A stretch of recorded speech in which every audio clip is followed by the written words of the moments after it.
Thanks for inviting us in. It's 11 o'clock and we want to begin tonight with a family finally getting answers more than a year after their 19-year-old was shot and killed on the southeast side of Indianapolis. Another 19-year-old tonight is charged with that crime.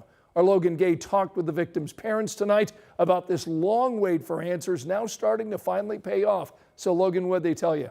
Well, Scott, they told me his parents are calling this an answered prayer. This call from detective is something that they've been waiting for so long. When he was born, Julius Parker Jr. might not be physically here, but his presence can be felt everywhere in his home. And since the day he was found inside a parked car on Spring Wind Lane nearly 15 months ago, his parents, worrying the case could go cold, have been praying for one thing: answers. when I hear other people, oh, there's a suspect, there's an arrest, I say, God, when is it going to be my time? Let it be today. That day finally came with a phone call from a detective who said the words they've been waiting to hear. Court records show a warrant for 19-year-old Samuel Francher Jr. was issued. He's being charged with murder and robbery for Julius's death. His parents calling the moment bittersweet. We were shocked because this is something that we have been praying for and hoping for since this incident last year. We were happy that at least there is a name attached to the murder of our son, but also knowing that he's not going to come back. According to court documents, the shooter got in the back seat of the car to buy some marijuana from Julius.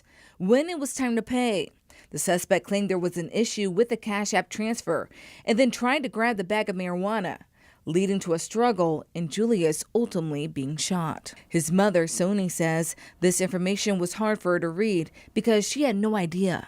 That is shocking to me, and it just broke me because we never raised him like that.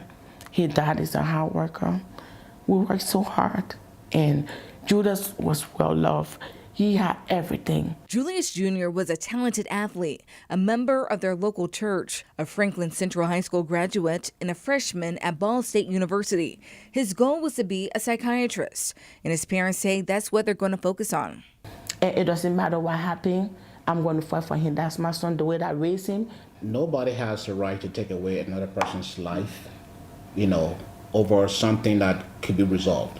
Getting to this moment has been an uphill battle for the Parker family, and even though they finally have some answers, they know the fight is not over.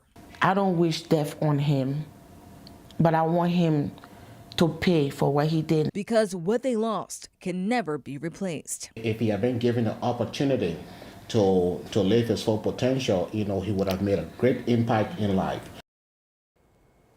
So at the end of the interview, I asked the Parkers about their thoughts on seeing this person in court, and they told me they don't care how long it takes. When they get their day in court, they plan to be at every hearing until the final verdict.